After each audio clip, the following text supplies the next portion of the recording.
자, 오늘의 말씀을 한번 보겠습니다. 말씀이 제목이 뭐죠? 사랑하기. 여러분 사랑하고 계십니까? 네, 우리 옆에 분들 한번 또 사랑하겠습니다. 여러분 사랑합니다 라고 한번 고백해 보겠습니다. 네, 아유 감사합니다. 또 앞에서 저한테 또 사랑한다고 말씀해 주시네요. 네, 감사합니다. 여러분 사랑이 무엇일까요? 성경에서 사랑장이라고 불리는 고린도전서 13장에서는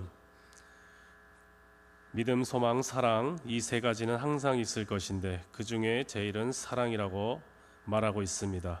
믿음, 소망, 믿음, 소망보다 사랑이 최고라는 것입니다. 그리고 갈라디아서 5장에서는 성령의 열매를 설명할 때 가장 먼저 나오는 열매가 바로 사랑입니다. 그러나 사랑이란 단어는 아마도 이 세상에서 가장 잘못 이해되고 있는 말인 것 같습니다. 그 이유는 사랑이란 말을 너무 과하게 사용하기 때문입니다. 나는 아래를 사랑합니다. 예, 정말로 사랑합니다. 예. 또 조국을 사랑합니다. 피자를 사랑합니다. 우리 집 강아지를 사랑합니다. 이렇게 얘기들 많이 합니다. 특별히 TV에서 보는 연예인들이 가장 많이 쓰는 말이 여러분 사랑해요 라는 말일 것입니다.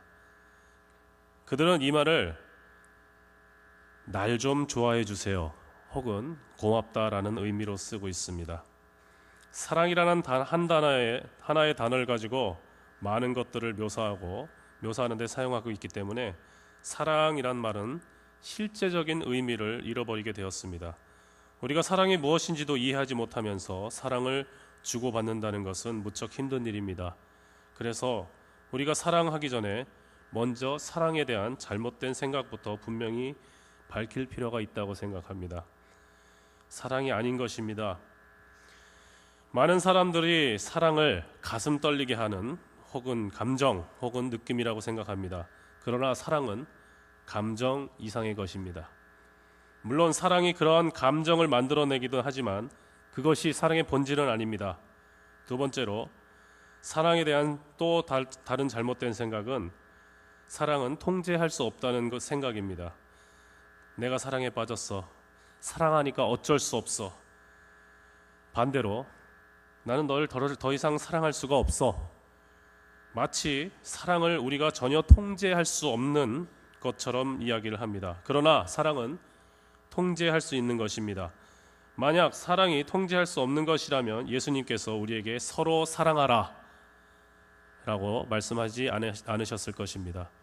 서로 사랑하라는 그 말씀 자체가 벌써 우리에게 사랑하고 사랑하지 않는 것에 대한 통제력이 있음을 말해줍니다. 사랑의 핵심은 두 가지가 있습니다. 그 하나는 선택입니다. 우리는 사랑을 선택할 수 있습니다. 만약 사랑이 감정이라면 우리는 사랑을 선택할 수가 없겠지요. 두 번째 또한 사랑은 감정이 아니라 행동이라는 것입니다. 사도 요한일서 3장 18절에 말하기를 우리가 말과 혀로만 사랑하지 말고 오직 행함과 진실함으로 하자라고 했습니다. 사랑은 말이나 감정 이상의 것입니다. 요전에 제가 길거리 지나가면서 어느 술집의 이름을 보았는데 술집 이름이 아가페더라고요. 이제 이해를 하셨나요? 그런데 현실적으로 우리 주변에는 우리가 도저히 좋아할 수 없는 사람들이 너무 많습니다. 말 안 한 것이 마음에 들지 않는 사람, 좋아할 수 없게 행동하는 사람, 우리가 도저히 좋아할 수 없는 사람들이 너무나 많습니다. 게다가 우리는 나를 좋아하지 않는 사람을 좋아하지 않습니다. 그리고 주는 것 없이 그냥 미운 사람도 있습니다. 우리가 우리에게 친절하고 사랑스럽게 하는 사람들을 사랑하기는 정말 쉽습니다. 나를 좋아하는 사람들과 사이좋게 지내는 것은 정말 쉽지요. 그렇지만 문제는 그런 사람들이 세상에 그렇게 많지 않다는 것입니다. 그리고 더 큰 문제는 하나님이 우리에게 그러한 사람들, 내가 좋아할 수 없는 사람들을 사랑하라고 명령하고 계신다는 사실입니다. 그리고 더욱 이해할 수 없는 것은 하나님이 우리에게 사랑을 가르치시려고 하실 때에는 꼭 사랑하기 힘든 사람들을 우리 삶 가운데로 불러들이신다는 것입니다. 사랑하기 좋은 사람을 불러들이지 않으시고 사랑하기 아주 힘든 사람을 불러들여서 사랑하게 하는 것을 배우게 하신다는 것입니다. 그 현장이 어디입니까? 바로 교회입니다. 교회는 사랑하기 힘든 사람의 집합 장소 같습니다.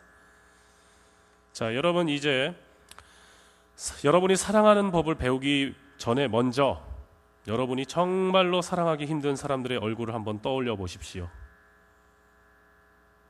한숨이 나오십니까?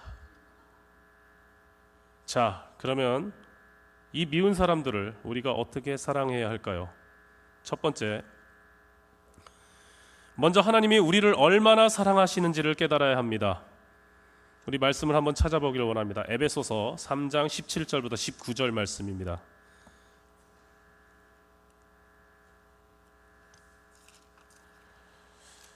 에베소서 3장 17절에서 19절 말씀.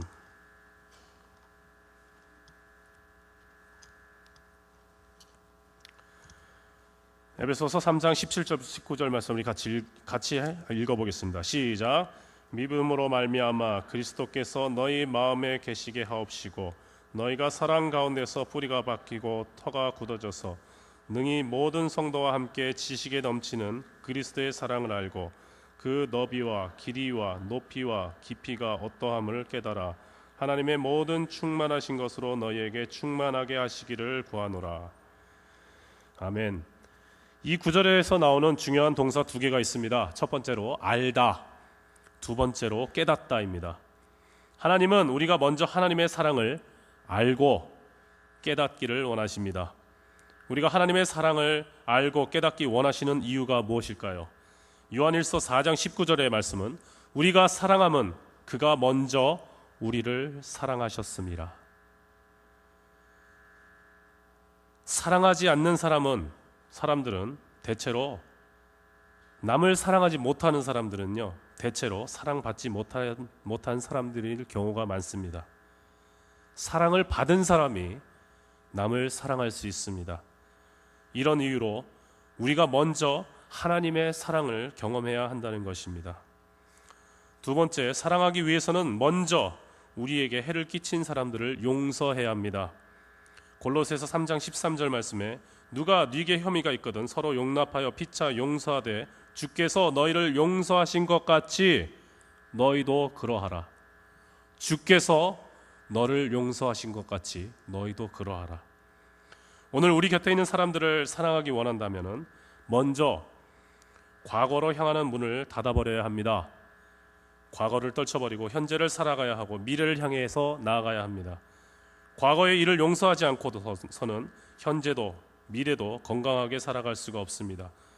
그들이 용서받을 만한 자격이 있기 때문이 아니라 우리 자신을 위해 먼저 용서해야 할 것입니다. 세 번째, 사랑스러운 생각을 많이 하길 원합니다.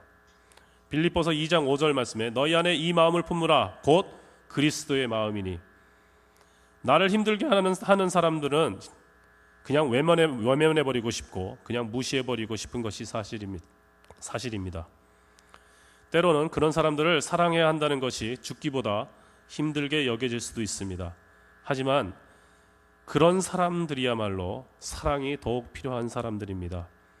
왜냐하면 그들은 모두 과거의 상처를 받은 사람이기 때문입니다. 자신이 상처를 받았기 때문에 다른 사람에게 상처를 주는 것입니다. 그런 사람들을 사랑하려면 먼저 우리의 생각이 바뀌어야 합니다. 그 사람들의 나쁜 점이나 결점을 생각하는 대신에 저 사람은 정말 사랑이 필요한 사람이다. 저 사람은 정말 위로를 받아야 할 사람이다. 저 사람은 정말 내가 남이 아니라 내가 사랑을 해줘야 될 사람이라고 하는 생각이 우리 가슴에 가득 채워져야만 비로소 사랑하게 되는 것입니다. 네 번째, 사랑의 행동을 시작하는 것입니다. 감정이 행동에 미치는 영향보다 행동이 감정에 미치는 영향이 훨씬 큽니다. 그래서 먼저 행동하기 시작하면 그 느낌이 그 뒤를 따라옵니다. 행복하지 않지만 행복한 것처럼 행동하기 시작하면 자신도 모르는 사이에 행복을 느끼기 시작합니다. 지금 웃고 싶지 않지만 있는 힘을 다해서 환한 미소를 짓고 큰 소리로 웃어보면 정말 기쁨을 느끼게 될 것입니다. 우리 한번 웃어봅시다. 한번 크게 웃어봅시다. 시작. 가식이 많이 보이시네. 자, 우리 옆에 사람을 한번 다시 보고요. 우리 한번 크게 웃어봅시다. 시작. 이렇게 한번 얘기해 봅시다. 정말 가식적이군요. 농담입니다. 예. 사랑도 마찬가지입니다. 사랑스럽지 않지만 그 사람이 정말 미워 죽겠지만요, 그 사람을 위해서 그 사람을 향해서 사랑스럽게 행동하기 시작하면 얼마 지나지 않아서 정말로 사랑하게 됩니다. 예수님은 누가복음 6장 27절에서 28절에 사랑하기 힘든 사람들을 사랑할 수 있는 조금 더 구체적인 방법 두 가지를 가르쳐 두고 계십니다. 그러나 너희 듣는 자에게 내가 이르노니 너희 원수를 사랑하며 너희를 미워하는 자를 선대하며 너희를 저주하는 자를 위하여 축복하며 너희를 모욕하는 자를 위하여 기도하라. 이렇게 말씀을 하십니다. 첫 번째, 그들을 축복하라는 것입니다. 이것은 그 사람에 대해 좋은 말을 하는 것을 말합니다. 그 사람에 대해 다른 사람들에게 말할 때에 긍정적으로 말을 해주라는 것입니다. 깎아내리지 않고 높여주며 격려해주는 말을 하는 것입니다. 두 번째, 그들을 위해서 기도하라는 것입니다. 기도는 변화를 가져옵니다. 우리가 그들을 위해서 기도하면 그들이 변하든지 아니면 내가 변하든지 하나님이 그들에게 복 주시기를 위해 기도해야 합니다. 그러면 그들이 하나님의 은혜를 깨닫고 회개하게 되든지 아니면 내게 복이 되어서 내 품에 돌아올 것입니다. 그리고 마지막으로 최선을 기대해야 합니다. 고린도전서 13장 7절에 사랑은 모든 것을 참으며 모든 것을 믿으며 모든 것을 바란다고 했습니다. 비록 우리가 좋아하지 않는 사람들이라 할지라도 장차 그들에게 이루어질 최선의 것을 기대해야 합니다. 혹시 여러분 중에 남편이 좀 달라졌으면 좋겠다, 내 자녀가 좀 달라졌으면 좋겠다라고 생각하는 분이 있을지 모릅니다. 정말 달라지기를 원한다면 이렇게 한번 해보시기 바랍니다. 마치 남편이 아내가 아니면 자녀가 내가 바라던 사람이 된 것처럼 대해주는 것입니다. 여러분이 그렇게 하기 시작하면 여러분이 기대한 그대로 될 것입니다. 사랑은 언제나 최선의 것을 기대하는 것입니다. 말씀을 마치려고 합니다. 하나님께서는 죽은 것을 살리는 능력이 있으십니다. 하나님은 그 능력으로 아들 예수 그리스도를 통해 죄로 죽었던 우리를 살리셨습니다. 하나님은 우리 안에 있는 미워하는 마음과 복수하고 싶어하는 마음과 내게 악을 행한 사람들이 잘 되기를 원치 않는 마음을 변화시키실 수 있습니다. 우리의 노력과 힘만 가지고는 내가 좋아하지 않는 사람들을 사랑할 수 없습니다. 내게 악을 행한 사람들을 사랑할 수 없습니다. 그러나 능력 주시는 자 안에서, 내게 능력 주시는 자 안에서라면 모든 것이 가능합니다. 그 사실을 믿으십니까?